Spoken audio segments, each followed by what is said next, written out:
안녕하세요. 저는 이교구 효성 2 가정교회 김주식 A 집사입니다. 먼저 예수님이라면 어떻게 하셨을까 간증하게 됨이 다 주님의 은혜임을 고백합니다. 저는 심각한 공황장애와 우울증을 겪고 있는 중에 예수님이라면 어떻게 하셨을까라는 교회 캠페인을 참여하게 되었습니다.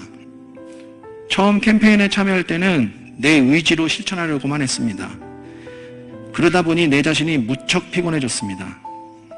남들은 쉽게 21일을 달성한 것 같은데 나는 왜 못할까? 이런 마음이 드니 공황장애가 더 자주 찾아오고 우울의 나날이 연속으로 찾아왔습니다. 이렇게 공황의 늪으로 계속 빠지고 있으니 마음이 올바르지 못했습니다.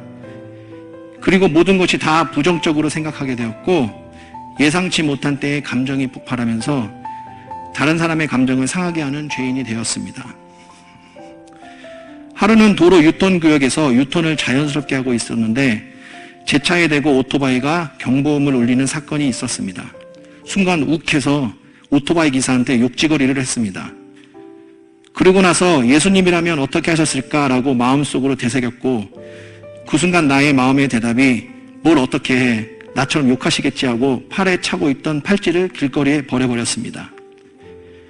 그러고 난 후에 후회가 돼서 저의 아버님이 차지 않으시던 팔찌를 다시 차고 예수님이라면 어떻게 하셨을까 캠페인을 다시 하고 있었습니다.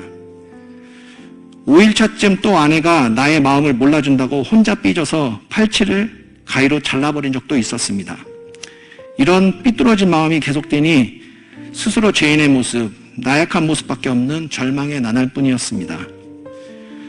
후회와 실망을 반복하던 중에 이렇게 살다가는 나도 죽을 것 같았고 가족한테도 주위 사람들한테도 상처만 주는 부담스러운 존재로 남을 것 같아 동아줄 잡는 심정으로 담임 목사님과 커피타임을 신청했습니다. 여기서부터 놀라운 변화가 시작되었습니다. 목사님한테 저의 상태를 솔직히 고백하였고 목사님께서는 위로를 해주시고 나서 이런 질문을 하셨습니다. 김주식 집사님, 마음속에 부활의 신앙이 있습니까? 저는 대답을 할 수가 없었습니다. 그 한마디로 저는 완전히 녹다운이 되었고 머리에 망치를 맞은 기분이었습니다. 목사님께서 하신 부활의 질문이 저의 자아를 완전히 무너뜨려 버렸습니다. 눈물을 흘렸습니다.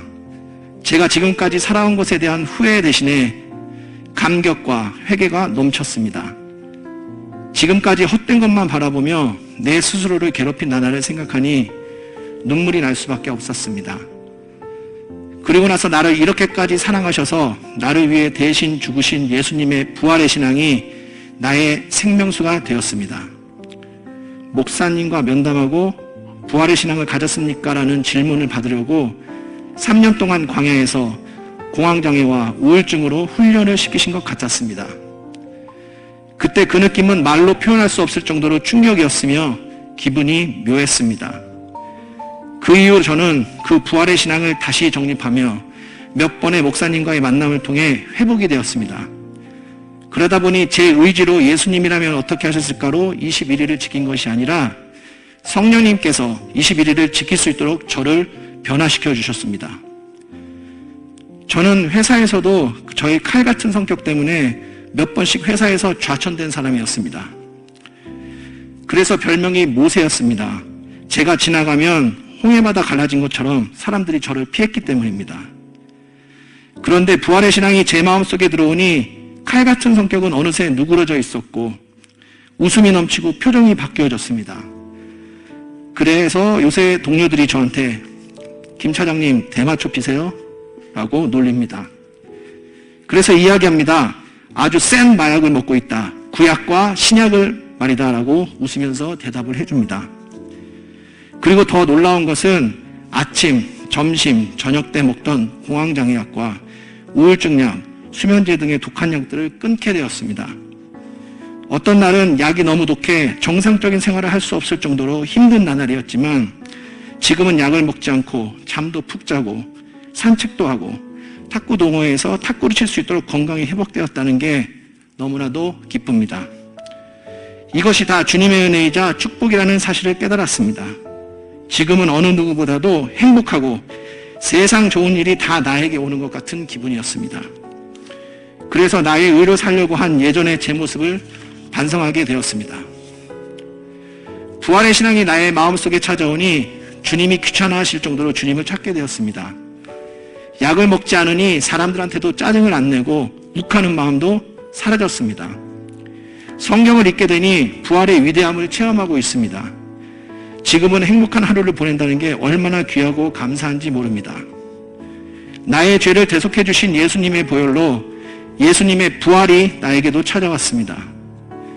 부활의 신앙을 영접한 후 예수님이라면 어떻게 하셨을까 캠페인을 너무 쉽게 통과하게 되었고, 지금은 예수님이라면 어떻게 하셨을까 42일 차에 도전하고 있습니다.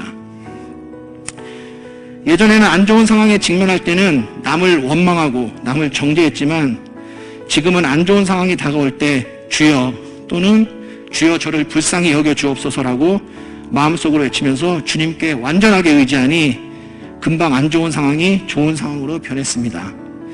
물론 상황 자체는 변하지 않았습니다. 내 마음이 변했기에 좋은 상황으로 변한 것이었습니다. 부활의 신앙, 이제는 잊지 않을 것입니다. 저의 삶의 원칙이 되었습니다. 예수님이 나를 변화시켜준 이 체험을 잊지 않을 것입니다. 구원을 받았기에 거듭난 사람으로 신앙생활을 할 것입니다. 지치지 않도록 주님께 완전하게 의지하겠습니다. 이런 체험을 경험하게 해주신 주님께 감사드리며, 또 저의 부활의 신앙을 깨우쳐 주신 박만규 목사님께 진심으로 감사드립니다. 감사합니다.